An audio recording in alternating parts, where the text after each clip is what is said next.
नमस्कार। कार्यक्रम श्रुति सम्वेकमा प्राविधिक साथी संघर्ष विष्टसँगै म अच्युत घिमिरेको स्वागत छ। उज्यालो रेडियो नेटवर्कको कार्यक्रम श्रुति सम्वेक तपाई उज्यालो रेडियो नेटवर्क काठमाडौँमा 90 मेगाहर्ज सँगै देशभरिका 110 भन्दा बढ़ी एफएम स्टेशनहरूबाट एकैसाथ सुनिरहनु भएको छ। श्रुति सम्वेकमा हामीले शुक्रबारको गएको श्रृंखलामा विश्वेश्वर प्रसाद कोइरालाको श्वेत भैरवी उपन्यासभित्रको एउटा कथा राइटर बाजे वाचन गरेर सुनायौं र धेरैले यी कथाहरूलाई मन पराउनु भएर यो संग्रहभित्रका अरू कथा पनि सुन्न मन गर्नुभएको छ। मैले आज यसै संग्रहभित्र रहेको श्वेत भैरवी कथा लिएर आइपुगेको छु। श्वेत भैरवी विश्वेश्वर प्रसाद कोइरालाले सुन्दरीजल बन्दीगृहमा बसेका बेला लेख्नु भएको कथा हो। विक्रमसम्वत 2018 चैत 10 गते लेखिएको कथा हो। तदनुसार सन् 1962 फेब्रुअरी 23 तारिकका दिन लेखिएको कथा श्वेत भैरवीको वाचन अब गर्छु। धेरै दिन पहिलेको कुरा हो, प्राय 35 वर्ष अगाडिको। 10-11 वर्षको हुँदो वर्षा ऋतु सिद्धिएर शरदको प्रथम चरण पृथ्वीमा परेको थियो।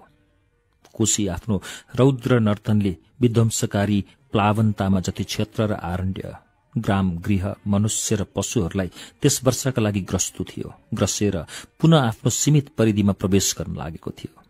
तर अझै त्यस नदीको उत्पातका चिन्ह ठाउँ ठाउँमा जमेको जलराशि, दह, पैनी, हिलो र दलदल चारैतिर देखा पर्थे। मानौ ताण्डव त थामियो, तर त्यसको थर्कन अझै वायुमण्डलमा कापिरहेको थियो। पृथ्वी प्रसव वेदनाबाट बिउजेकी जस्ती थिए, त्यस्तै चिसी र काँतर। नदीको किनारामा काँसको टल्किने मुकुट हावामा हल्लिरहेको थियो। फाटफुट रंगी बिरंगी पुतली हावामा रंगले उत्पातसँग पोतेको हल्का डुङ्गा जस्तो यताउति बगिरहेका थिए। वायुमा चिसोपन प्रवेश गरिरहेको अनुभव शरीरलाई हुन्थ्यो। वायु मधुरो बेगले बग्थ्यो, जसले त्यसै मनुष्यलाई फुर्ती आउँथ्यो। धानका खेत कहीँ पहेलिन पनि थालेका थिए। जीवन निर्धक्क निसंग थियो। हाम्रो घरबारीको दक्षिण पूर्वको कुनामा लेलहाको सानो घर थियो। त्यसलाई घर के भन्ने, सानो छाप्रो थियो। लेलहा केवट जतिको सानो किसान आफ्नी एउटी छोरीका साथ त्यहाँ बस्थ्यो। हाम्रो गाउँको पूर्वपट्टिको कोशीको एउटा धारबाट फाटेर आएको एउटा सानो भंगालो ठीक लेलहाको घरनिरबाट अलिक पूर्वपट्टि बाङ्गिन्थ्यो र केही तल दक्षिणपट्टि एउटा पैनीमा मिसिएर पुनः कोशीको मूलधारमा प्रवेश गर्थ्यो। यो भंगालो अहिले कस्तो शान्त र ग्रामीणहरूका लागि उसले आफूलाई कति उपयोगी साबित गरेको देखिन्थ्यो। लुगा धुनु, नुहाउनु र भाँडा मल्नु लगायत साना ठूला पानीका काम हाम्रा गाउँलेले यसैबाट चलाउँछन्। तर वर्षायाममा यसको रौद्रता देख्न लायक हुन्छ। यो अहिलेको शान्त ग्रामीण बधु झैं कार्यरत अचपल नदी रेखा वर्षामा उन्मत्त भैरवी भएर उठ्थी। त्यस समय सबभन्दा ठूलो खतरा लेलहाको घरलाई हुन्थ्यो, किनभने त्यसको घर ठीक भंगालोको पश्चिम किनारमा थियो। कोशीमा बाढ़ी आउने बित्तिकै यहाँको पानी धमिलिएर अशान्त हुन थाल्थ्यो र लेलहाको घरलाई छुला छुला जस्तो गरेर हाहा गर्दै दक्षिणपट्टि सम्वेग बग्न थाल्थ्यो। लेलहाको घरैनिर त्यो धार बाङ्गिएको हुनाले नदीको तीव्र प्रवाह त्यहाँनिर वक्र खड्गको धार जस्तो तेजिलो देखिन्थ्यो। त्यहाँ केही कुरा पुग्यो कि खण्ड खण्ड भएर काटिएला जस्तो लाग्थ्यो। त्यो धारको नजिकै वर्षाको 3 महिना जति लेलहा र उसकी छोरी फगुनी खेपेर बस्थे। आज त्यो धार शान्त छ, लज्जाशील ग्राम बालिका जस्ती सोझी, स्निग्ध, स्वच्छ, मनोहर। लेलहाकी छोरी फगुनी 16 वर्षकी हुँदी हो। तर यतिका दिनपछि स्मृतिको कुरा लेख्न बस्दा सबभन्दा अनावश्यक वस्तु फगुनीको उमेरको चर्चा लाग्छ। सायद 16 वर्ष मेरो कल्पनाको उमेर होस्, जसलाई मैले आज 35 वर्षपछि फागुनीलाई दिएको छु। तर यो कुरा त निश्चित थियो कि फगुनी अब नितान्त बालिका थिएन। 35 वर्ष पहिलेको स्मृतिको स्वर्णग्रामको निर्दोष वातावरणमा पनि निर्वाध ग्राम बालिकामा उमेर चढ्छ र यसको परिणामबाट त्यो बाँच्न पनि सक्दिन। फगुनी बालिका थिएन, न त त्यो परिपक्व युवती। आजकल र त्यो पनि शहरी वातावरणमा जुन उमेरमा युवतीहरूले परिपक्वता प्राप्त गर्छन्, त्यस समयमा हाम्रो गाउँका रमणीहरूलाई त्यहाँ पुग्न अझै 5-6 वर्ष लाग्थ्यो। यस हिसाबले मैले फगुनीलाई 16 वर्षको उमेर दिएको। फगुनीमा एउटा विशेषता थियो, त्यो असाधारण ढंगबाट गोरी थिए। गाउँका काला, ताम्र र हामी जस्तो गहुँ गोरो वर्ण भएका मानिसहरूमध्ये फगुनीको गोरोपन असाधारण जस्तो थियो। त्यसका आँखा खैरा थिए, साना साना र कपालले स्वर्णिम आभा लिएको थियो। यदि श्रृंगार प्रसाधनद्वारा आफूलाई सजाउन सक्ने भएकी भए वर्ण, केश र आँखाले त्यो दक्षिण युरोपकी नारी जस्ती लाग्ने थिए। तर श्रृंगारको साधन उसलाई कहाँ उपलब्ध थियो र? उसको केश अत्यन्त रुखो, जोगीको जटा जस्तो पहेँलो भएको थियो। गोराईमा पनि आकर्षणहीन सेतोपन थियो। गाउँका अरू आइमाई भन्दा शेख अलगी गोल गोल अवयव, फगुनीमा ग्रामीण आकर्षण थिएन। त्यसको स्वभावमा पनि अनौठोपन थियो जो गाउँका युवतीहरूमा पाइँदैनथ्यो। त्यो अनौठो ढंगले अचञ्चल थिए। त्यस उमेरमा जबकि उसका दौतरीहरू घाँस काट्न जाँदा, पानी भर्न जाँदा, खेतमा काम गर्दा साना साना न्यूमा खिल्ला हाँस्छन्, त्यो भने गम्भीर रहन्थे। उसका साथीसंगी पनि थिएनन्। मातृविहीना फगुनी बाबुको स्याहारमा हुर्केकी थिए। उसका भाइ बहिनी कोही पनि थिएनन् जसले उसको बाल्यावस्थाको एकान्ततालाई खलबल्याउन सक्थे। एक त बाबु र छोरीको एकान्त सम्बन्ध नै अस्वाभाविक, त्यसमा लेलहा जस्तो बाबु जो स्वयं पनि एकल काटे थियो। फगुनी नदीको किनारमा हुर्की, एक्ली। लेलहाको छाप्रो अगाडि एउटा आँपको हुर्किन नसकेको रुख थियो, गाँठै गाँठा परेको। यदाकदा त्यसमा मन्जरी लाग्थे। साना साना आँपका टिकोरा पनि फल्थे, तर फल कहिले पनि बढ्न पाउँदैनथे। टिकोरा अवस्थामा नै सुकेर झर्थे। फगुनीले त्यही मुनि आफ्नो बाल्यावस्था बिताएकी थिए। दिनभरि बाबु खेतमा काम गर्न गएको बेलामा एक्लै घर कुर्दै त्यही रुखको मुनि माटोमा खेल्दियो र बीचबीचमा नदीमा गएर नुहाउँदै पनि हो। त्यसको स्वभाव रचनामा कोशी नदीको त्यो भंगालो, त्यो आँपको रुख र पिता लेलहाको प्रभाव पर्यो होला।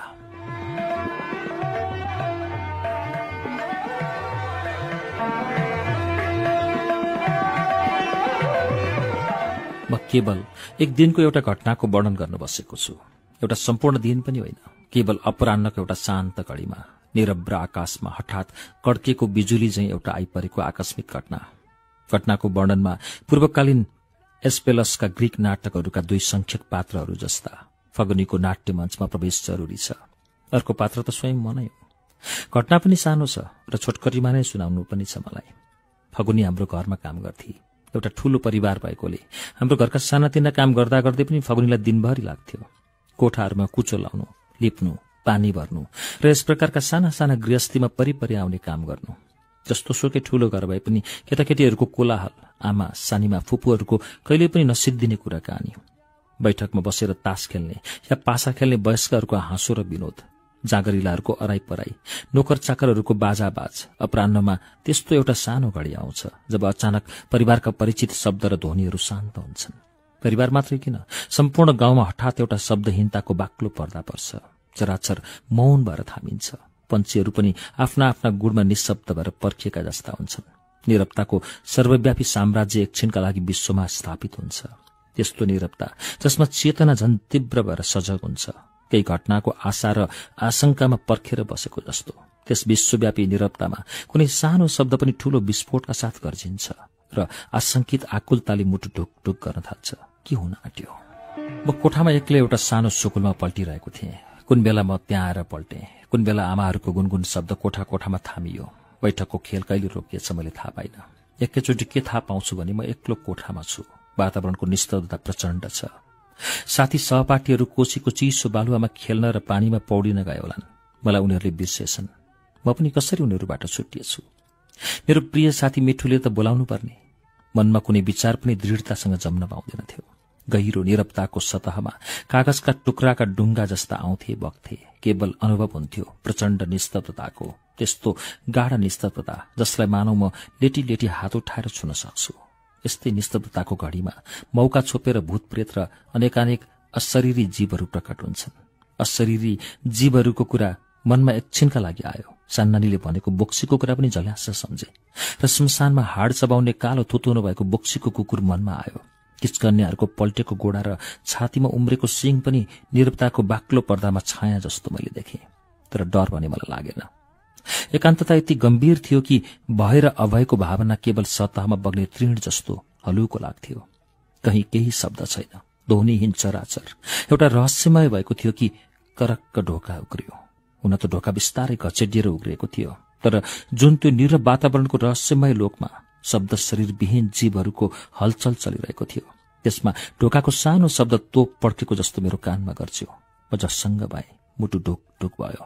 के हुन आँट्यो?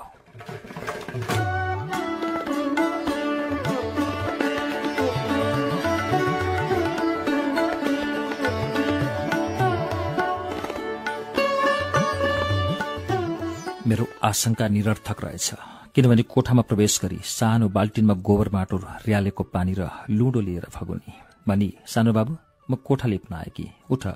तबसम्म मेरो घबराहट बिलाइसकेको थियो। म साधारण स्थितिमा आइसकेको थिएँ। अल्छी लागेर म पल्टिरहेँ। फगुनीले फेरि भनी ल ल चाँडै उठ न बाबु, मलाई अबेर हुन्छ। मैले फगुनीलाई हेरी मात्र रहेँ, केवल आलस्यले। किन हेरिरहेको यसरी मलाई? मैले त्यसै भने आज नयाँ धोती लाएकी छौ नि? चाँच्ची नै त्यसले नयन किलाटको सेतो धोती लाएकी थिए। उसले भनी आज नयाँ धोती लाउन मन लाग्यो। यसको माड पनि राम्ररी निक्रिया छैन, राम्ररी पिट्न पाइन। राम्रो छ अघि? उसले सोधी। छ। उसका खैरा आँखा चम्के। निलो या कालो आँखामा जति अतलताको भान हुन्छ त्यति खैरो आँखामा हुँदैन। ठिक हो, तर विनोदताको टलक खैरो आँखामा छिट्टै झल्किन्छ। त्यही टलक उसको आँखामा आज मैले देखेँ।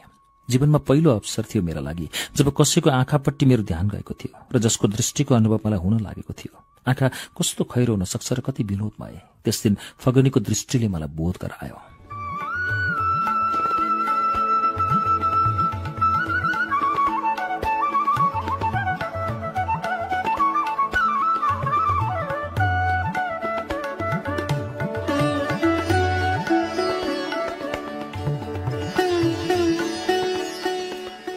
आजकी फगुनीको विनोद प्रियता पनि अनौठो थियो, जसका बारेमा विनोद, हाँसो र ठट्टाको कल्पना गर्न सकिँदैन। त्यसमा हठात यो प्रवृत्ति देख्दा एकछिन मानव चरित्रको रहस्यका प्रति आश्चर्य लाग्छ। फगुनीलाई आज के भएको छ? एकदम वाचाल भएर उठेकी छ। भन्छे एक्लै के बसेको बाबु, साथीहरूसँग खेल्न नगएर। र ठट्टा गरेर फेरि भन्छे एक्लै मन लाग्छ बस्न, दुलही नभएर। विवाह, दुलही, प्रेम यस्ता सम्बन्ध हुन् जसबारे त्यस उमेरमा मलाई त्यसै लाज लाग्थ्यो। यी शब्दहरूले कुन मार्मिक सम्बन्धलाई लक्ष्य गर्छन् त्यो म राम्ररी बुझ्न सक्दिनथे। तर यति कुरा त बुझेको थिएँ, यिनले कुनै गोपनीय सम्बन्धलाई लक्ष्य गर्छन् जसमाथि सदा सर्वदा लज्जाको आवरण परेको हुन्छ। यो त्यस्तो वर्जित लोक हो जसमा केवल निर्लज्जतासँग हामीभन्दा बुढापाकाहरू मात्र प्रवेश गर्छन्। मेरो कान लाजले रातो भयो। मैले भने धत्।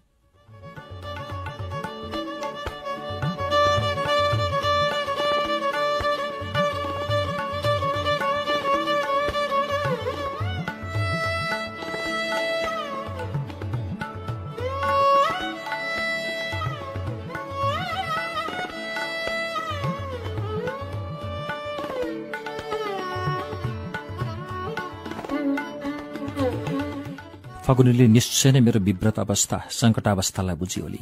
ऊ मरिमरि हाँस्न थाली। मेरा कान झन् राता हुँदै गए। उसको हाँसो उति उति बढ्दै गयो। जतिसुकै मलाई लाजले थिचे तापनि फगुनीको निर्मम हाँसोले मेरो गर्वाहत गर्यो। मैले पौरुष झिकेर सोधेँ, तिम्रो दुलाहा खोइ नि? उसको हाँसो त थामियो, तर एउटा विचित्र आकृति गरेर ऊ मुस्कुराई। भनी तिमी? मैले फेरि भने धत्। उसको आँखाको रङ देख्दा देख्दै बदलिएको जस्तो लाग्यो। अलिक काला भयो त्यसका आँखा। पालुवा हाल्नुभन्दा पहिले पतझडमा खैरिँदै गएको वृक्ष समूहमाथि बादलको छाया परेको जस्तो धमिलो। त्यति मात्र परिवर्तन त्यसको आँखामा आयो। तर मलाई लाग्यो उनी एउटा ठूलो कुराको बेगलाई उसको शरीरले सम्हाल्न खोजेको छ। ऊ काँप्या जस्तो गर्थे।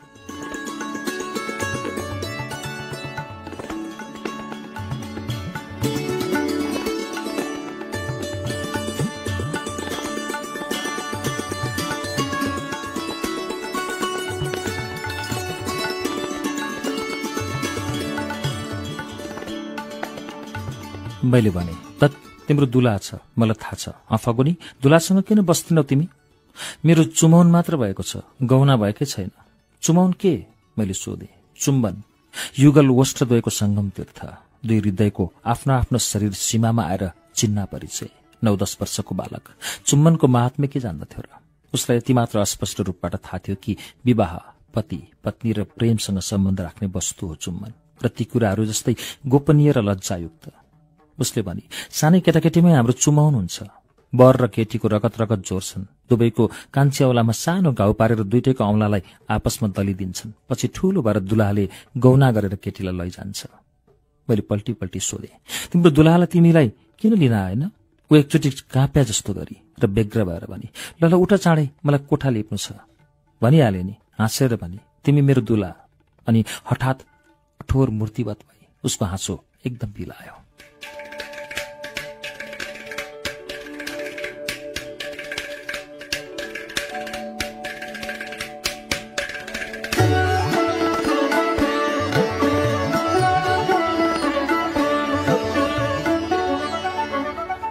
यद्यपि शब्दले मलाई हतार गराउने चेष्टा त गर्थे, तर कामले भने तर्खर थिएन उसमा। केवल एउटा विचित्र दृष्टिपात गरिरही म उपर।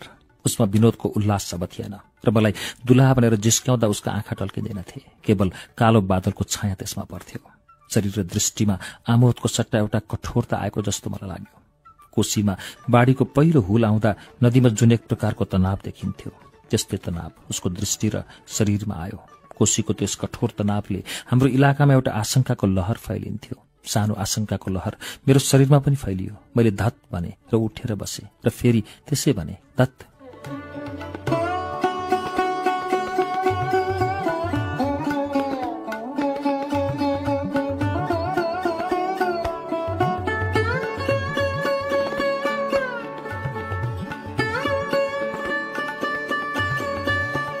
उसको शरीर झन कठोर भयो। उसको दृष्टि झन कालीमामय। उसको बाणीमा अनायास शुष्कता आयो। दोद्रो बोलीमा उसले सोधी, यहाँ अरू त कोही छैन? तल नि। हठात जुरुक्क उठेर ऊ कोठा कोठा हेर्न थाली। शिरबाट झरेको आँचललाई बडो दृढतासँग कम्मरमा बाँधी। उसको रुक्ष केश काँधमा खस्यो। उसको बेग्रताले यताउति गरेको भयोत्पादक थियो। आँखा काला निभेका कोइला जस्ता भए, जसबाट चमक एकदम लुप्त थियो। तल हेरेर फेरि मेरो कोठामा फर्केर आउँदा उसको अनुहारको गोरोपन कुन्नी कहाँ लुप्त भइसकेको थियो। त्यसको ठाउँमा बैगनी रन पोतिएको थियो। आँखा दुईटा गहिरा जलशून्य जस्ता भाँसिएका थिए। दम फुलेर त्यो स्वाँ स्वाँ गरिरहेकी थिए। धोती त उसको सफा थियो, तर उसले लाएको चोलो, तेल, पसिना, धुलो र गृहस्थीका सानातिना कामले मैलो धैलो भइसकेको थियो। धोतीको फुर्कोलाई उसले कम्मरमा कसेर बेरेकी थिए। छातीमा भयंकर रौद्रताले कालो चोलोबाट उसको यौवन चिन्ह हरिणीको टाउकोमा उम्रेको सिंह जस्तो कठोर र तीक्ष्ण भए। कोशीको बिरानो बालुवाका तटमा हठात उठ्ने हावाको भुमरी जस्तो हुरिँदै त्यो मनिर आई। तिमी मेरो दुलाहा। त्यही हावाको भुमरी जस्तै तातो निश्वास, त्यही बिरानो ठाउँको कुनै अतृप्त अशरीरी जीवको हृदयलाई कम्पाउने किसिमको उच्छ्वास।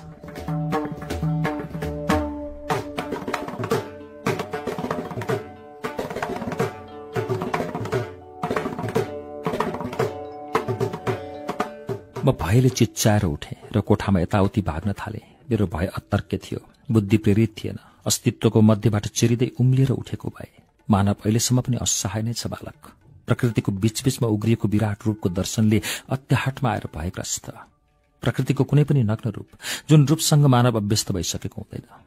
त्यस दिन फगुनी थिएन। त्यो कोशी नदीको त्यस्तो भंगालो भएकी थिए जो बाढीमा प्रलयको बेग लिएर उर्लिन्छ र उग्र भयंकर प्रलयकारी हुन्छ जब त्यसले मानिसका प्रति उन्मत्त भएर सबैलाई निल्दै हिँड्छ, हाहाकार मचाउँदै। त्यस्तै श्वेत भैरवी जागृत भएकी फगुनीको जटा हावामा फैलिएको, आँखा निभिएको आगो, चरणमा ताण्डवको शक्ति, कालो नीलो थियो, वक्षमा श्रृंगाङ्कुर, खुलेको मुखको गुफाबाट तप्त उच्छ्वासको भाव। श्वेत भैरवी फगुनी। म भागिरहेको थिएँ। कातरविद बालक, उन्मत्त यौनको अन्ध्यारो भीरबाट तर्सेर श्वेत भैरवी मेरो खेदो गरिरहेकी थिए। लाग्यो भागिरहेका मेरा गोडा भाँसिरहेछन् र भीरमाथिको गर्त मलाई निल्न झन्झन ठूलो मुख बाउँदै आइरहेछ। कोशीको असंयमित बाढी जस्तै उसको हात गोबर र हिलोले कुइनासम्म मुछिएका छन् र त्यसलाई बार बार माथि उठाउँथ्यो, खड्गबाहु काली जस्तै। कहिले हो कुन्नी भुइँमा राखेको बाल्टिन उसको गोडाले ढलेछ। बाल्टिनबाट निस्केको काँटीले उसको गोडा चिरेछ। रगत र हिलो मिसिएको गोडाको डाम भुइँभरि थियो। उसको नयाँ धोती पनि काँटीले च्यातेछ, तर ऊ शुद्धि हराए जस्ती भएर मलाई खेदिरहेकी थिए। म भागिरहेको थिएँ।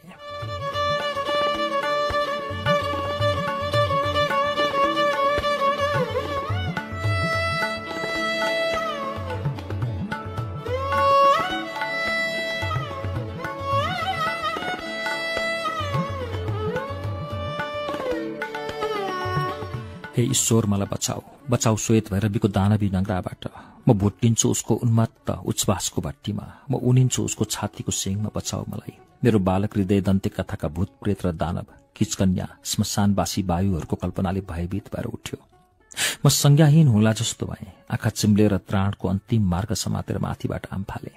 तल बारीलाई घेर्न भनेर बाँसहरू थुपारेर राखेको थियो। त्यहीँनिर म खस्न पुगेँ। एउटा तीखो बाँसको टुप्पोले मेरो दाहिने घुँडाको ठिक्क तल गहिरो घाउ पारेर चिर्यो। रगतको बहल बग्न थाल्यो। जुन अकस्मात ढंगबाट यो तुफान रचिन गएको थियो, त्यस्तै अकस्मात ढंगबाट त्यो शान्त पनि भयो।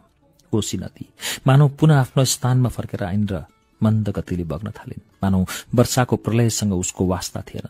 फगुनी मनिर आएर उभि, शान्त, अनुद्विग्न, शीतल हास्यका साथ श्वेत वर्ण ग्राम तरुणी फगुनीले मलाई सोधी, सानो बाबु धेरै चोट लाग्यो कि? उसका खैरा आँखाले आफ्नो स्वभाव पुनः प्राप्त गरिसकेका थिए। शरीरले आफ्नो प्राकृतिक वर्ण, त्यसमा अब तनाव थिएन।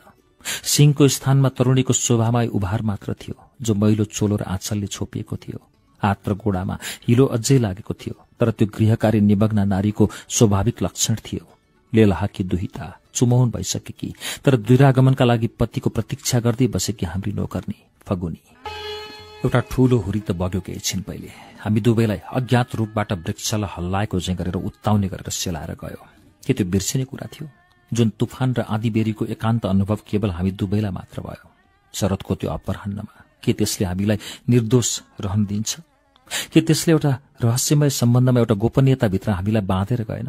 यो भर्खरैको अनुभव हाम्रो आफ्नो निजी कोष हो। त्यसमा अरू कसैलाई साझेदार गराउन उचित हुने छैन। अरूले यो कुरा थाहा पाए भने मेरो बालक मनमा लाज होला भन्ने कुरा मात्र आइरह्यो। कसैले थाहा पाए भने लाज होला। किन लाज होला? यसको विवेचना गर्ने बुद्धि ममा पलाइसकेको थिएन। लाज होला, कसैले थाहा नपाउन् भनेर मैले भने। मलाई ठिक छ फगुनी, तिमी जाऊ। फगुनीले त धेरै कुरा बुझियो होला। लाजको स्पष्ट कारण मैले बुझ्न नसकेको पनि उसको लागि दुर्बोध थिएन। यसो मलाई आखिरीचोटि हेरेर माथि कोठामा लिप्न भनेर गई। फगुनीले त धेरै कुरा बुझियो होला। लाजको स्पष्ट कारण मैले बुझ्न नसकेको पनि उसको लागि दुर्बोध थिएन। यसो मलाई आखिरीचोटि हेरेर माथि कोठामा लिप्न भनेर गई। एकछिनपछि मिठुले मलाई त्यस अवस्थामा पाए। मेरो घाउ धोइयो, पानीपट्टी बाँधियो। घाउ निको हुन धेरै दिन लाग्यो। चोट लागेको दिन घरमा काफी हल्ली खल्ली मच्चियो, तर कसैले पनि फगुनीमाथि श्वेत भैरवी चढेको कुरा थाहा पाएनन्। केही दिनपछि घाउ भरियो। एक दिन म लेलाहाको गर्ने र कोसीको त्यो भंगालोलाई तरिरहेको थिएँ। त्यसमा घुँडासम्म मात्र पानी थियो, निर्मल पानी। धोती घुँडामाथि सारेर पानीमा रमाइलो मान्दै घोडा चालिरहेको थिएँ। घाउ भरिसकेको थियो र रातो खाटो टाढैबाट टल्किन्थ्यो। फगुनी आफ्नो आङ्गना अगाडिको आँपको रुखमुनि उभिएर टाढैदेखि मलाई आएको हेरिरहेकी थिए। नदी तरेर उनीर आएपछि उसले भनी, चुमौन भनेको तिमीले अब राम्ररी बुझ्यौ होला। रगत रगतको मेल। त्यस दिन तिम्रो रगत र मेरो रगत बाँसको थुप्रोमाथि मिसिएको थियो। मैले हाँसेर भने, गौनाका लागि धेरै दिन पर्खनुपर्छ होइन? उसले भनी, चुमौन मुख्य कुरा हो।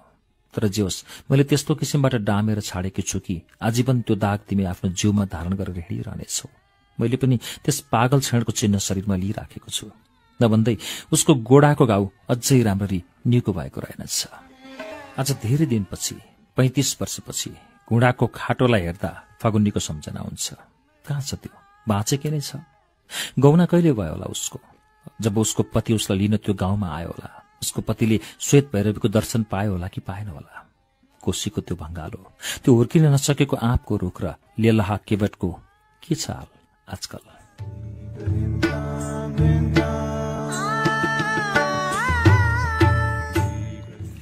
विश्वेश्वर प्रसाद कोइरालाको कथा संग्रह श्वेत भैरवीभित्र संग्रहित शीर्ष कथा मैले श्रुति सम्वेकको यो चरणमा वाचन गरेर सुनाए। केही बेरमा यसै भित्रको अर्को कथा लिएर आउनेछु। श्रुति सम्वेक सुन्दै गर्नुहोला।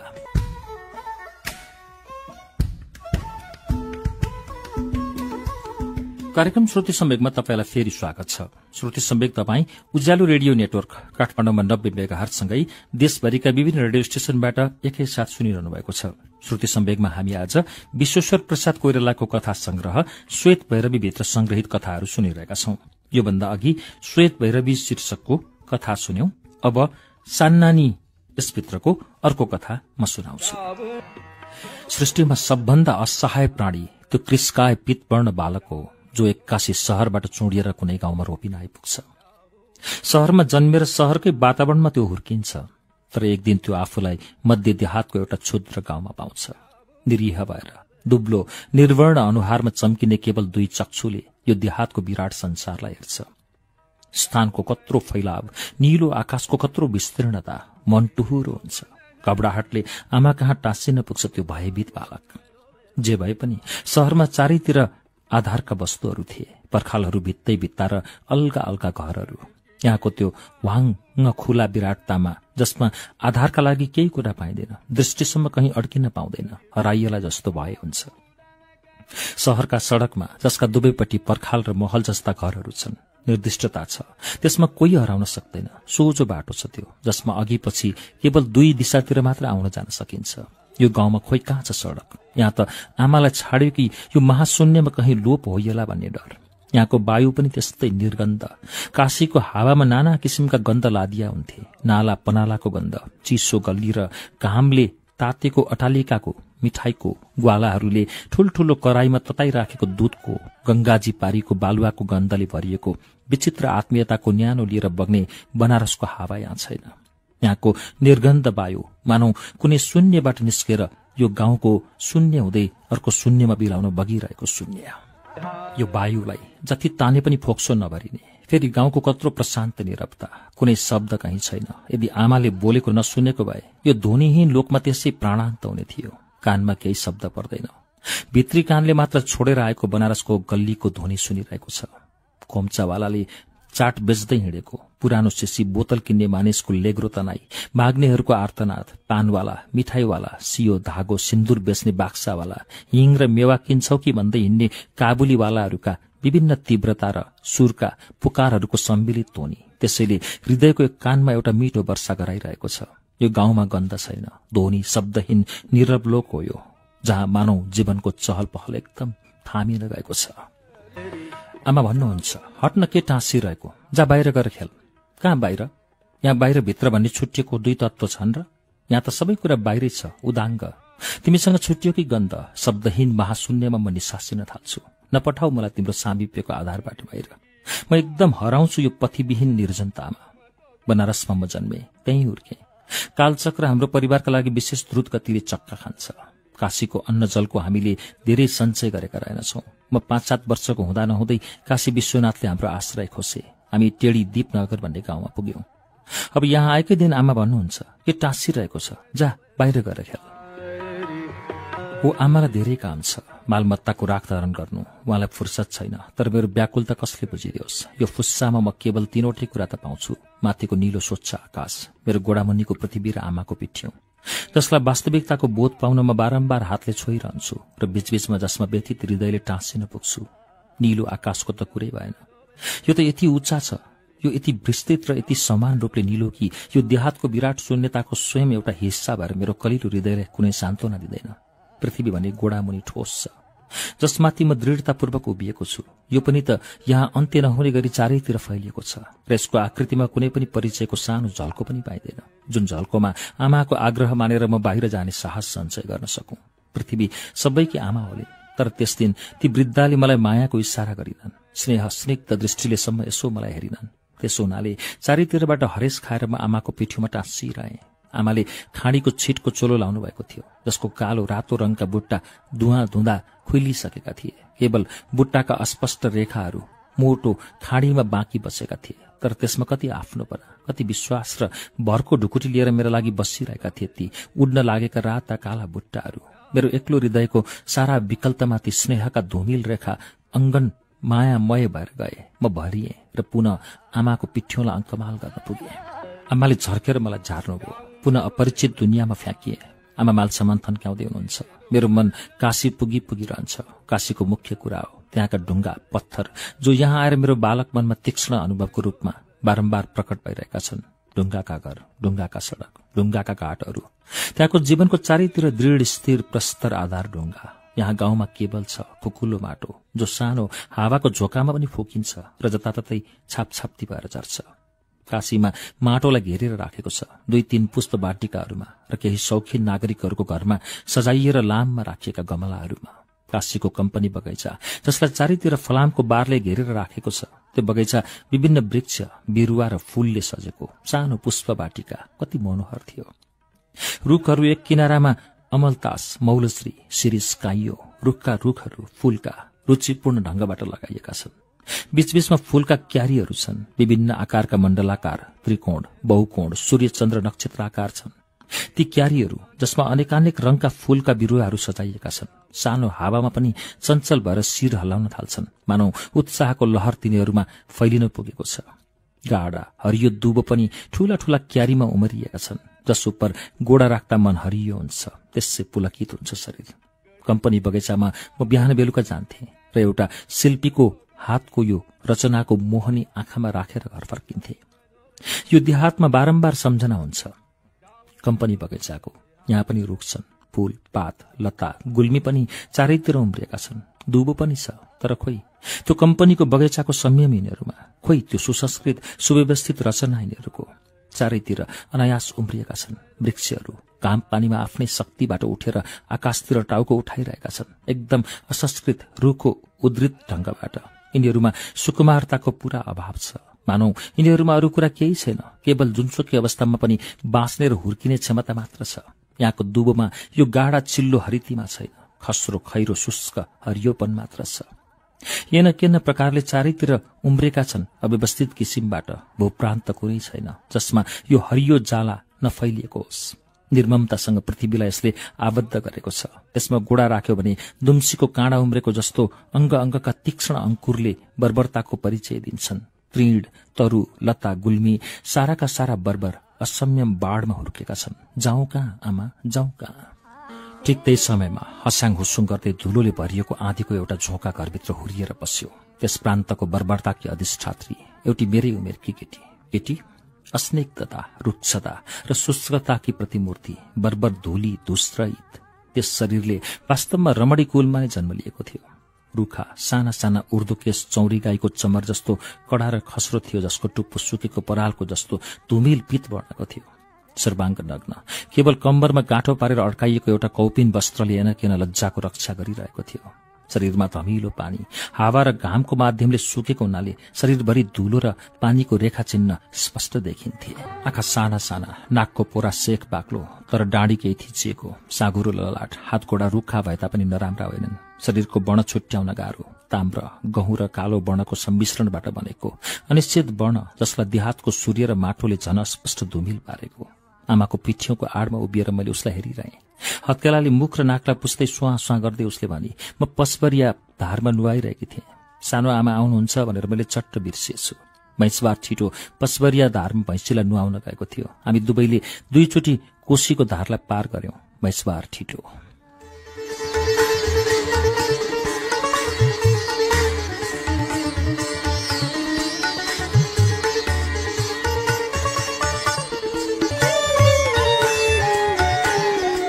श्रुति सम्वेकमा अहिले हामीले सुन्दै गरेको कथाको शीर्षक सान्नानी हो। यसलाई हामीले पूरा गर्न सकेका छैनौं। कुल 16 पृष्ठको यो कथाको 3 पृष्ठ पनि पूरा हामीले वाचन गरेका छैनौं। 2 पृष्ठ पूरा वाचन भएको छ र बाँकी 15 पृष्ठ आउँदो शुक्रबारको श्रुति सम्वेकमा सुनाउनेछु।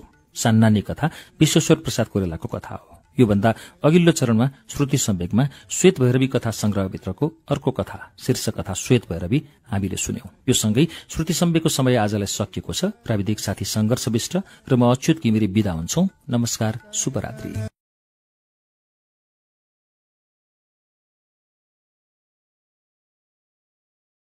नमस्कार, उज्यालो रेडियो नेटवर्कको कार्यक्रम श्रुति सम्वेकबाट प्राविधिक साथी संघर्ष विष्टसँगै म अच्युत घिमिरेको स्वागत छ। श्रुति सम्वेकको आजको श्रृंखलामा पनि विश्वेश्वर प्रसाद कोइरालाको श्वेत भैरवी कथा संग्रह लिएर आइपुगेको छु। मैले गएको शुक्रबारको श्रुति सम्वेकमा यो कथा संग्रहको सान्नानी कथाको अधुरो वाचन छोडेको थिएँ। यो कथा आज पूरा गर्दैछु। गएको साता अधुरै छोडेको कथा म गएको साता छोडेकै ठाउँबाट अब वाचन शुरू गर्छु। विश्वेश्वर प्रसाद कोइरालाको कथा सान्नानी।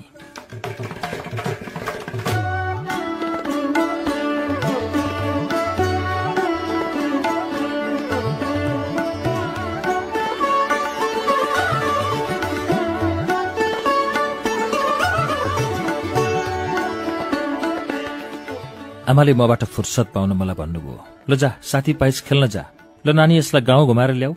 उसको दुर्दमनीयतामा लज्जा र संकोचले कुनै ठाउँ पाएको थिएन।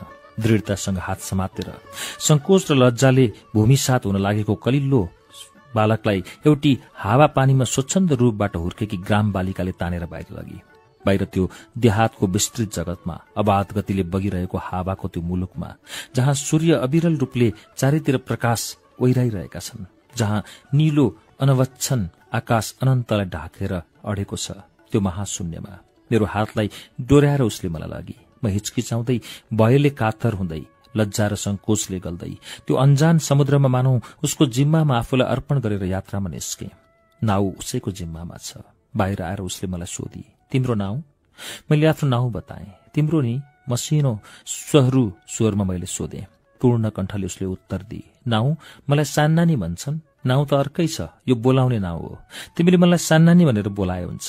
तिम्रो यो नाउ बोलाउने हो कि न्वारनको हो? के जवाफ दिउँ? मेरो त एउटा मात्रै नाउ छ। शहरमा मलाई यो कुरा कसैले बताएनन् कि मानिसको बोलाउने र न्वारनका भिन्न भिन्न नाउ हुन्छन्। मैले भने, मेरो त एउटा मात्र नाउ छ। मलाई लाज पनि लाग्यो, केवल एउटा नाउको अधिकारी भएकाले।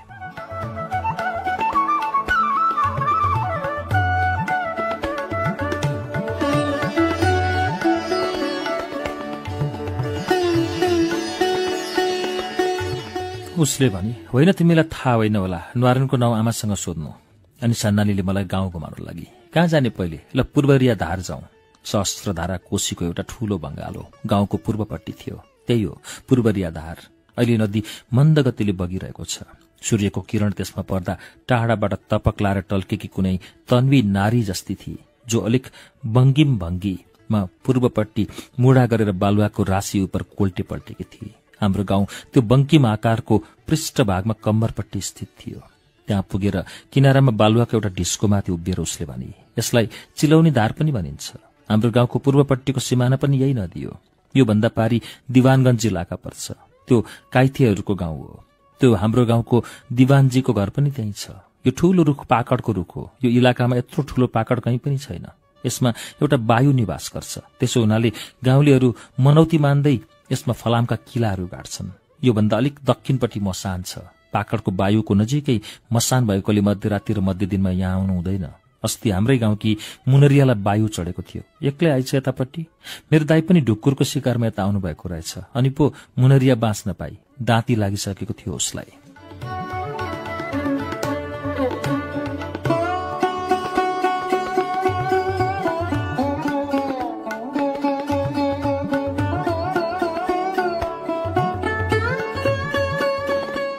एकै दिनमा कति थोक मैले सिकेँ यो गाउँमा आएर। नाक कोरेको साग, कोसीले छाडेर गएको ठाउँमा जमेको पाँक र त्यहाँको दलदल जसमा फूलकाहीका बाबु साहेबहरूको हात्ती भाँसिएर मरेको, अमरलत्ती जसको जरो पात हाङ्गाभिङ्गा हुँदैन, जो रूख र झ्याङहरूमा त्यसै पहेँलो धागोको जालो जस्तो भएर फैलिन्छ, साहोडको झ्याङ जसबाट राम्रा राम्रा दत्योन काटिन्छन्, बकाइनो जो नीमको रूख होइन, पटेर र झाडका जंगल जो कोशीको दुवै किनारामा छन्, जसमा बदेलका दलका दल आहारा खोज्दै हिँड्छन्। बदेलको एकहोरो स्वभाव जो सोझो मात्र दौडिन सक्छ, कोशी नदी पनि सोझै तर्छ, र जो क्रोधमा आयो भने आँखा देख्दैन, र जसदेखि ठूला ठूला बाघ पनि डराउँछन्, इत्यादि इत्यादि। यद्यपि सान्नानीले वायुहरूका कुरा दलदलको प्राण भर्ने भाष, बदेलको नृशंसताका अनेकानेक कथा मलाई सुनाई। शहरबाट सञ्चित गरेर ल्याएको कातर हृदयको भए उसको संगतमा बिस्तार बिस्तार लोप हुन लागेको जस्तो भयो। कोशी नदीको पश्चिम किनारमा उभिएर त्यहाँको दृश्यलाई हेर्दा रमाइलो लाग्यो। बालुवामा गोडा राख्दा न्यानो अनुभव हुन्थ्यो र गोडा अलिक भाँसिन्थ्यो, जसले कुतकुती लागेको जस्तो हुन्थ्यो। कहीँ बालुवा चिसो छ, जहाँ टेक्दा पानी रसाउन थाल्छ। नदीको पानी निर्मल छ, प्रवाह मत्थर छ। पारिपट्टि बाँसका हरिया झ्याङहरू छन्, जसको फ्याकबाट फुसका घरहरू देखिन्छन्। उत्तरपट्टि पनि बाँसका जंगल छन्, त्यहाँ पनि गाउँका परालका छानाहरू अलिअलि देखिन्छन्। अलिक टाढा पूर्वपट्टि सुकेका रूखहरूको जंगल धमिलो देखिन्छ। हामीहरू उभिया ठाउँली र नदी यसो बाङ्गिएर पूर्वतिर लागेको छ।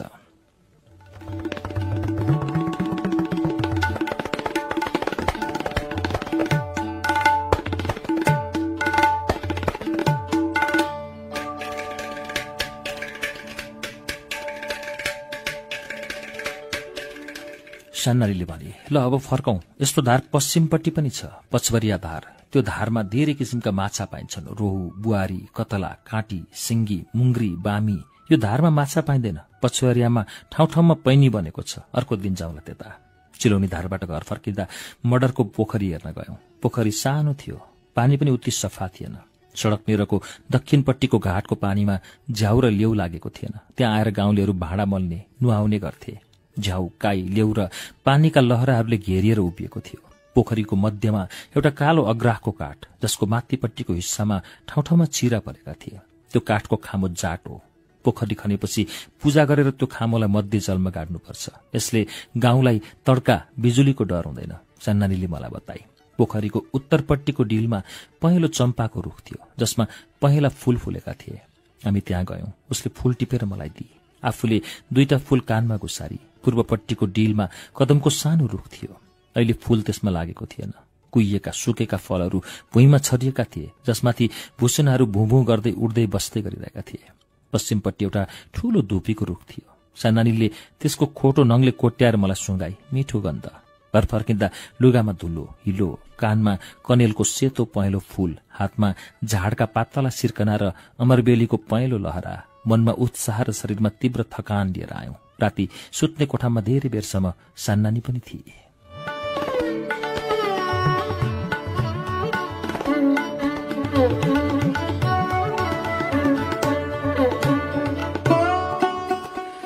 गाउँमा मेरो पहिलो दिन यस प्रकार सिद्धियो। अर्को दिन त्यसपछि झन अर्को गर्दा गर्दै दिन बित्न थाले। प्रारम्भमा ग्रामीण जीवनको बाटोमा तै गरेर पाइलो चाल्ने प्रयास गर्दा सान्नानीको सहारा नभई हुँदैनथ्यो। पछि स्वयं आफू नै एउटा शुद्ध ग्रामीण ठिटोमा परिणत भइसकेर पनि सान्नानी नभई मलाई हुँदैनथ्यो।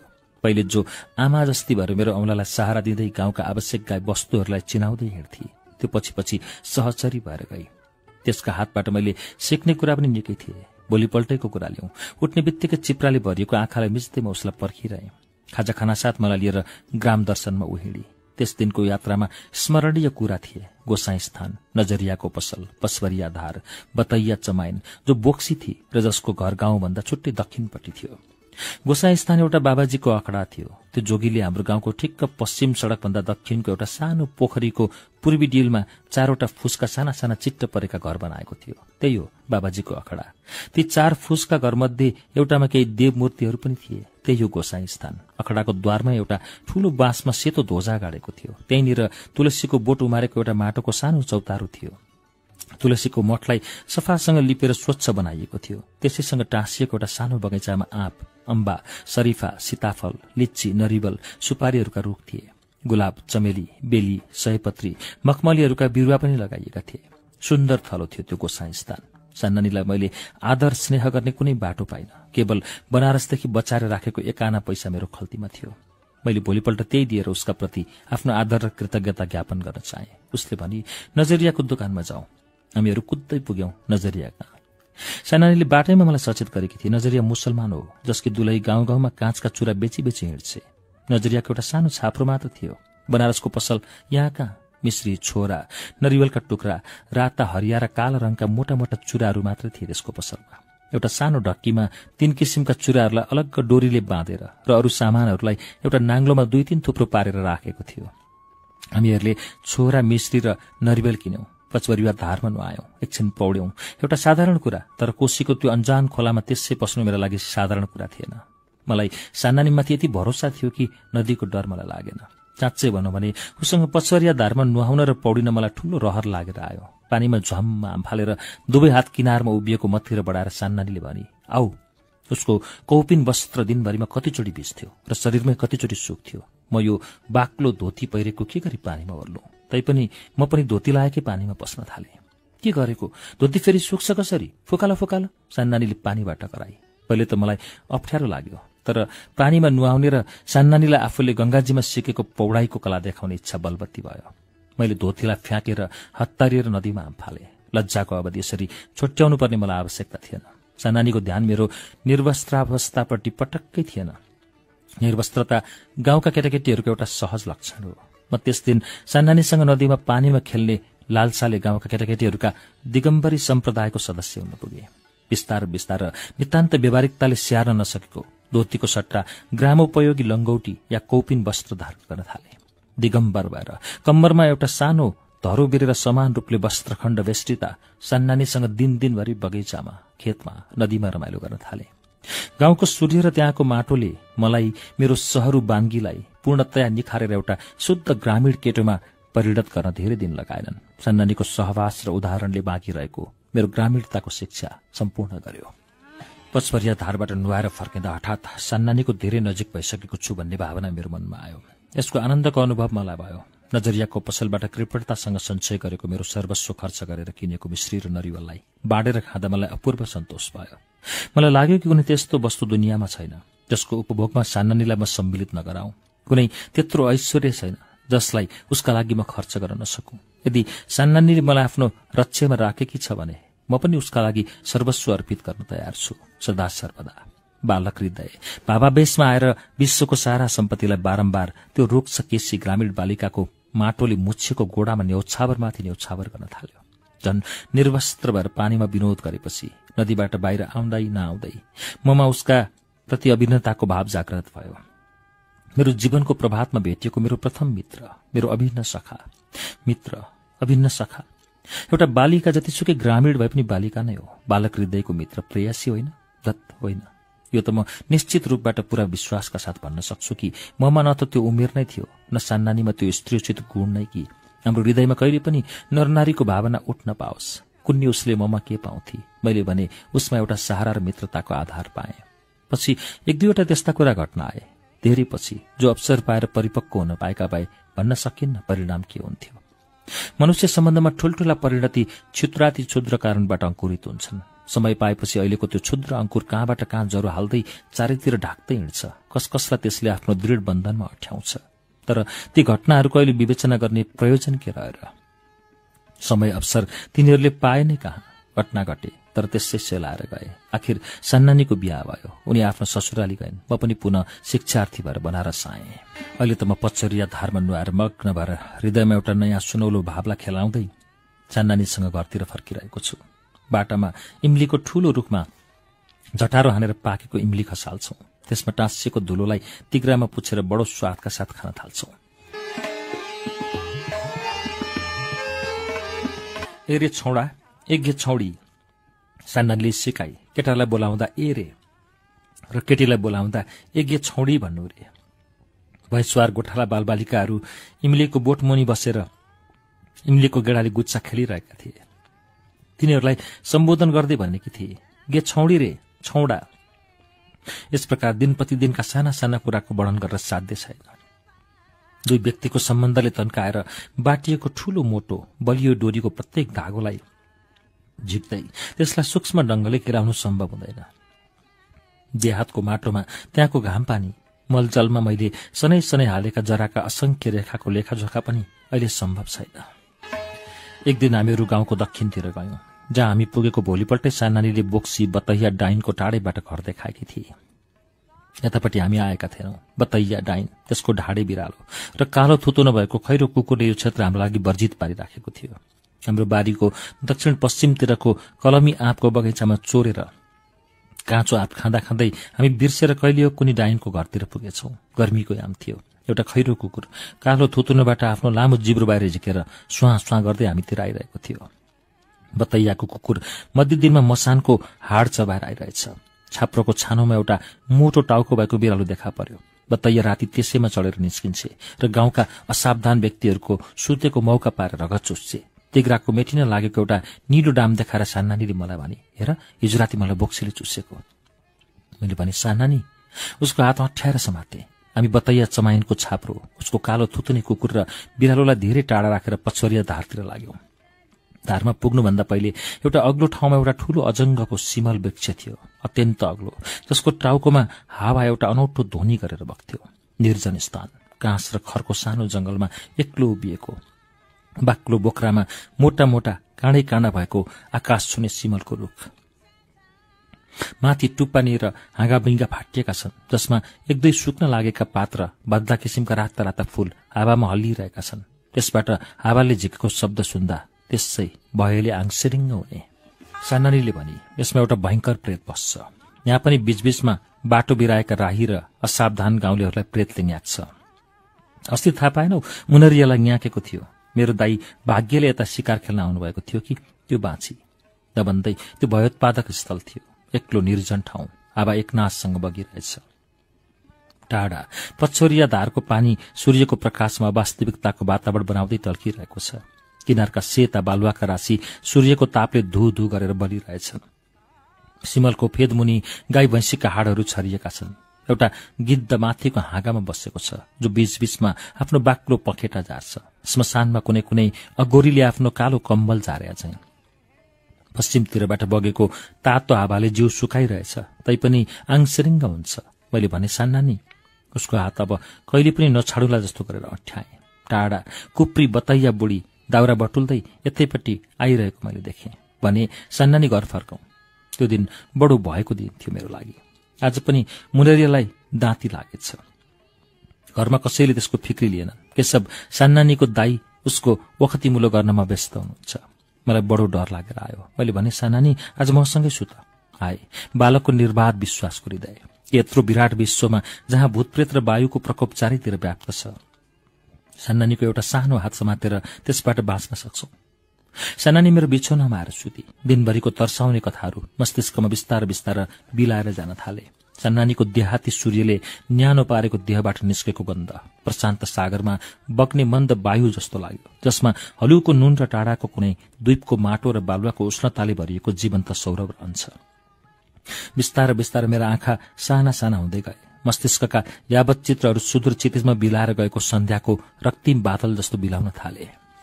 कोठाभन्दा बाहिरका शब्दहरू आपसमा नछुटिएर एउटा ध्वनिको पातलो संगीत स्पन्दन जस्तो सुनिन लाग्यो, जो क्रमसँगै झन्झन पातलो हुँदै गइरहेछ। मेरै बिछौनामा सुतेकी एउटी ग्राम बालिकाको पातला औंलालाई मैले आफ्नो मुठीमा समातेको छु। त्यसको शरीरबाट आएको न्यानो र गन्धले मलाई अलौकिक सुख र विश्रामको बोध गराइरहेको छ। म अर्कै अर्कै लोकमा गइरहेछु। मधुरो संगीत, नुनिलो गन्ध, माटोको उष्णता, बालिकाको सानो औंला, कता कता म भुसुक्क निदाएछु। यसरी धेरै दिन बिते। वर्षामाथि वर्ष थपिए। नजानिँदा नजानिँदै मेरो जीवनभित्र यो देहातले सुन्दरता र मनोरमताको ठूलो भव्य चित्र अंकित गरिरहेको रहेछ। त्यहाँको घाम, पानी, माटोले आमाको स्तनधारबाट आएको जीवनी रस जस्तै मेरो सम्पूर्ण जीवनलाई शारीरिक स्वास्थ्य र हृदयको नैसर्गिक आनन्दले परिपूर्ण गरिरहेको थियो। वर्षा ऋतुमा जब हाम्रो सम्पूर्ण भूखण्ड जलनिमग्न रहन्थ्यो, त्यो ढलपल गरेको पृथ्वी जसो पर आकाशबाट प्रलयको गर्जन गर्दै मेघधार फुटेर बर्सिन थाल्थ्यो। जब एउटा भयंकर तरलता र सरसताले हाम्रो जीवन आकुल पार्थ्यो, हामी नग्नदेही जलकिन्नरी शिशु जस्ता तमाम दिन नाउमा भिजी भिजी हिँड्थ्यौं। कोशीमा बाढ़ी आउन आँट्यो भन्ने सूचना हामी गाउँवासीलाई सबभन्दा पहिले दिन्थ्यौं। चिलौनी धारमा खेल्न गएको बेला त्यहाँ पानीमा खेल्दा खेल्दै नदीमा टान आएको, तनाव आएको हामीलाई त्यसै अनुभव हुन्थ्यो। अरू कुराहरू सधैँको जस्तो साधारण निर्दोष अवस्थामा नै छ। केवल नदीमा एक किसिमको टान तनाव आउँछ, मानव कुनै विकराल दानवी हातले यसो जल रन्जुलाई उत्तरपट्टि तान्न लागेको छ। नदी तनक्क हुन्छ, तानिन्छ। एकछिनपछि घाँसपात बगेर आउँछ। हामीहरू दौडँदै गाउँतिर आउँछौं। नदीमा टान आयो। लेलाकी छोरी फगुनीलाई बाटामा भेट्छौं। हेगे फगुनी, कोशीमा टान आयो। उसको घर एउटा बंगालोको किनारमा छ। ऊ भन्छे, मलाई थाहा थियो आज टान आउँछ। हिजो बेलुकीदेखि विराट राजाको तोप सुनिरहेकी छु। अनि फुर्तीसँग बाबुलाई यो खबर सुनाउन घरभित्र पस्छे। हेगे जमुनिया, हेरे किसना, हेगे सुबासिया, हेरे गोपाल, नदीमा टान आयो, टान। गाउँमा हल्ली खल्ली हुन्छ। हामीहरू कोशीको यो संवादका वाहकहरू आँगनमा खेल्न थाल्छौं। राजाको जस्तो छाती फुलाएर कोशीमा बाढ़ी आयो, चलगे चल।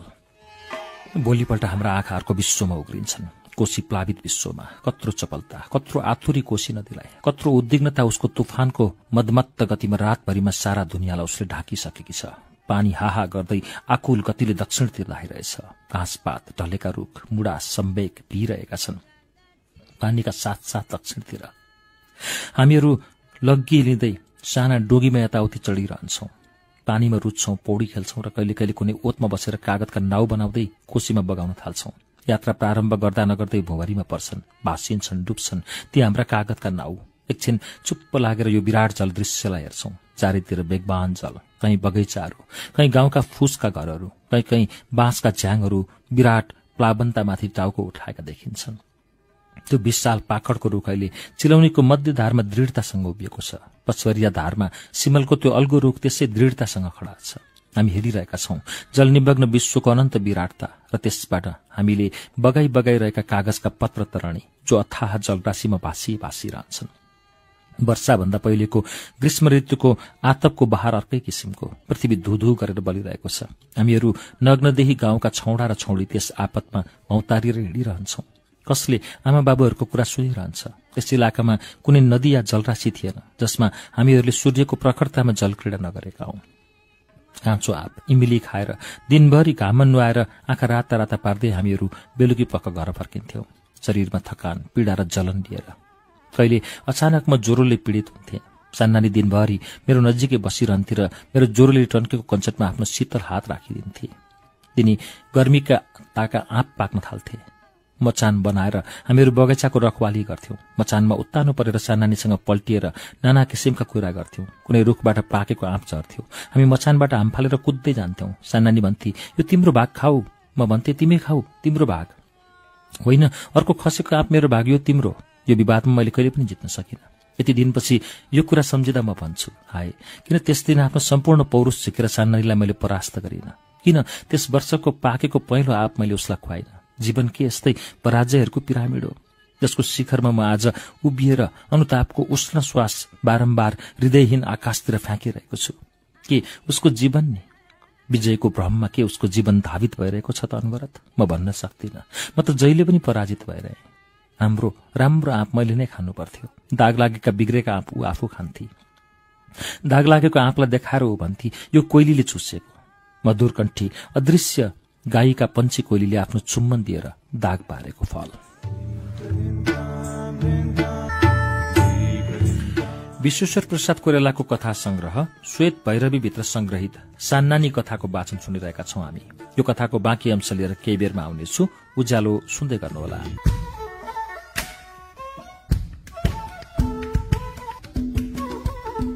कार्यक्रम श्रुति सम्वेकमा तपाईंलाई फेरि स्वागत छ। श्रुति सम्वेक तपाईं उज्यालो रेडियो नेटवर्क काठमाडौँमा 90 मेगाहर्जसँगै देशभरिका विभिन्न रेडियो स्टेशनबाट एकैसाथ सुनिरहनु भएको छ।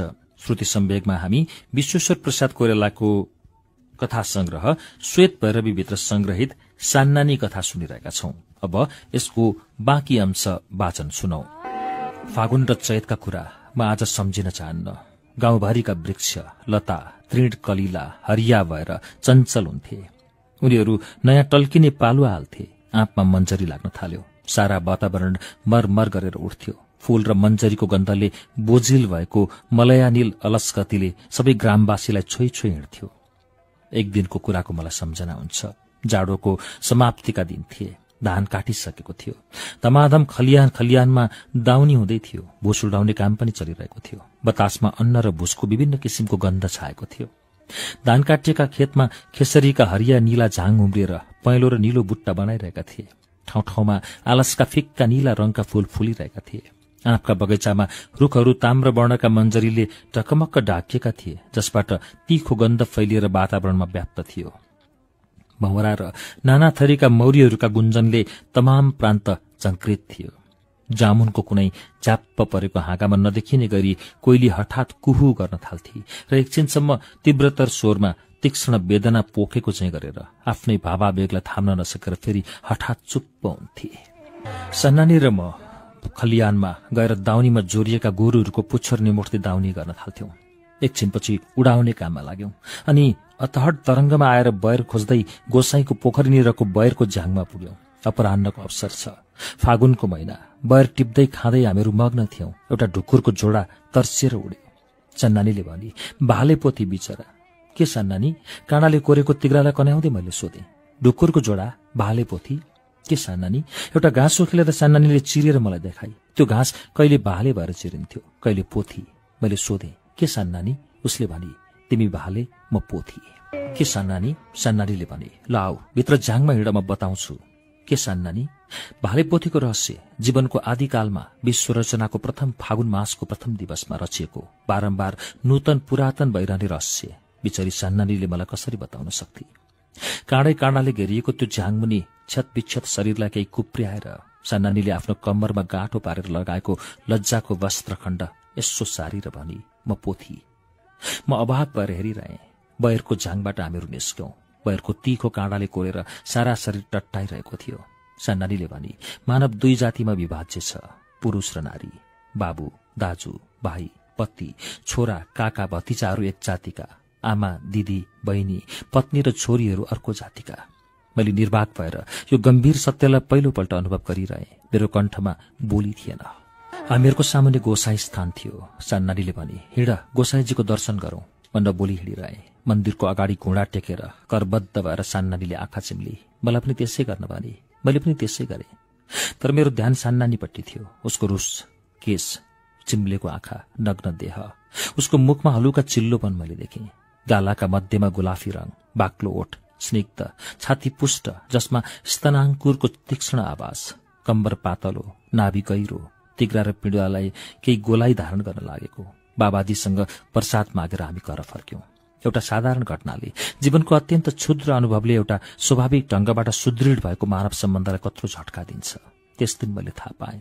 त्यस दिनदेखि त्यसै एउटा पार्थक्यको अनुभव मलाई हुन थाल्यो सान्नानीसँग। के साँच्चै नर र नारी दुई जातिका प्राणी हुन् जुन भेदलाई नबुझेर नै बालक बालिकाहरू अभिन्न भएर हुर्किन्छन्। तर त्यो विभेदको ज्ञान हुने बित्तिकै लज्जा र संकोचको दुर्लङ्घ्य व्यवधान वारीपारी एक दिन हठात तिनीहरू आफूलाई पाउँछन्। तिनताका आँपको बगैँचालाई कुर्दा सान्नानीले मलाई मुनरियाका कुरा बताई, जो एक दिन गाउँबाट बेपत्ता पाई। त्यसै दिनदेखि सान्नानीको दाइको पनि पत्तो लागेन। नाना थरीका कुरा भए। यी दुईजना यसरी बेपत्ता भएको देख्दा धेरैले अड्कल लाए। सान्नानीले बताई ती दुवै मिलेर भागेर गए। मचानमा माथि फर्केर पल्टी पल्टी म गमिरहे। किन भागे? सान्नानी पनि सँगै टाँसिएर लेटेकी छ र मुनरियाको कुरा भनिरहेकी छ। पाकेको आँपको गन्धले बगैँचा भरिया छ। प्रकृति पाकेको आँप जस्तो भरिया छ, परिपूर्ण। त्यसै बखतमा सान्नानीको आमा आएर रिसाउन लाग्नुभयो। सान्नानी यत्रो लाठे भइसकी, हेर यसको बेहोरा, चोलो किन नलाए कि? एक्लै यसरी हिँड्ने हो? घरमा बसिरहनु भनेको होइन? सान्नानीलाई एक दुई लपटा हान्दै तान्दै उहाँले लिएर जानुभयो। सान्नानीले मलाई भर्खरै भनेकी थिए, चोलो मलाई लाउनै मन लाग्दैन, कोठामा एक्लै बसिरहन पनि मन नलागेर आए कि। अहिले पो थाहा पाएँ आज किन सान्नानी बिहानै म कहाँ आइन। भात खाएर म यहाँ मचानमा आएर कति बेरसम्म उसलाई पर्खेर बसिरहेँ। धेरै बेरपछि मात्रै ऊ कुद्दै आएर भनी, चोलो म लाउन्न। त्यहीँ बस्दा बस्दै हामीहरूको भेटघाट पनि कम्ती हुन थाल्यो। चोलो र धोती लागी सान्नानी मबाट टाढा टाढा हुन थाली। म भने उही नग्न देह लिएर कहिले चिरौनी कहिले पछुवारिया धार जान्थे। एक्लै मचानमा बसेर सान्नानीको कुरा सम्झन्थे। चोलो र धोती लगाएकी सान्नानीको कुरा होइन। फूलकाही मेलाबाट राति नाटक हेरेर फर्किँदा हातमा हात हालेर नाटकको कुनै गानालाई गाउँदै मसँग आइरहेकी कम्मरमा केवल एउटा सानो टालो मात्र बाँधेकी सान्नानीलाई सम्झन्छु।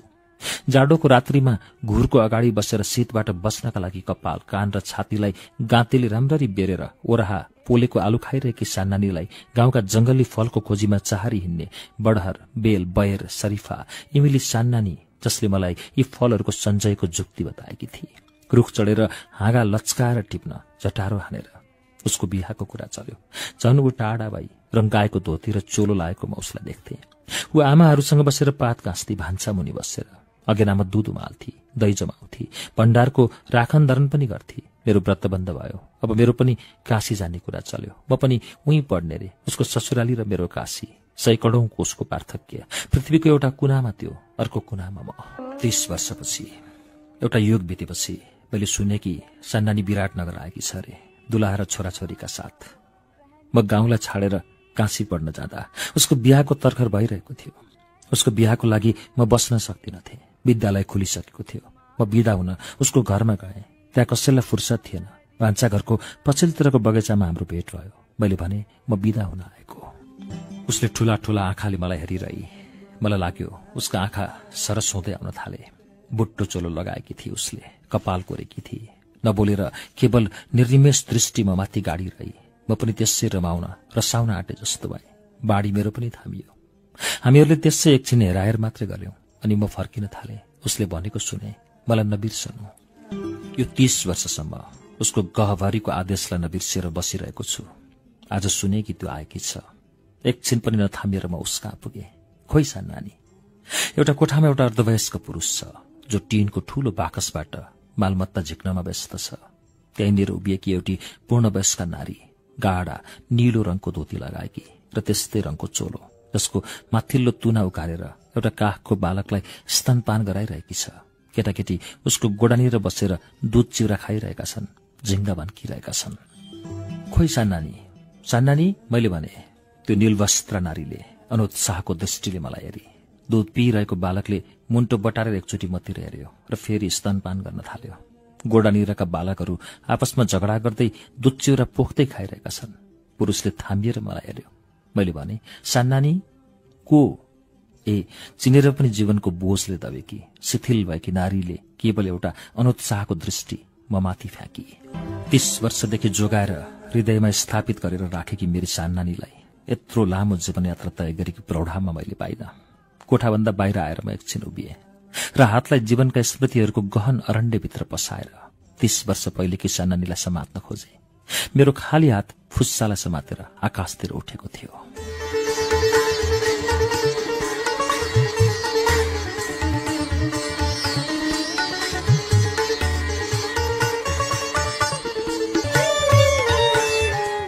यो कथा आजको होइन, हिजोको होइन।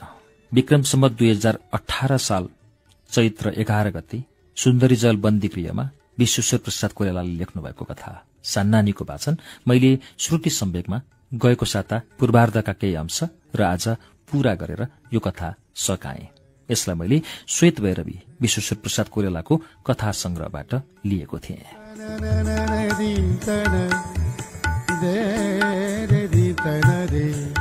श्रुति सम्वेकमा विश्वेश्वर प्रसाद कोइरालाका कथाहरूको वाचन तपाईलाई कस्तो लाग्यो? हामीलाई bulbulsahitya@gmail.com मा प्रतिक्रिया दिनुहोला। अर्को दिनसम्मका लागि प्राविधिक मित्र संघर्ष विष्ट र म प्रस्तुता अच्युत घिमिरे बुलबुल श्रुति सम्वेकबाट बिदा हुन्छौं। नमस्कार, शुभरात्रि।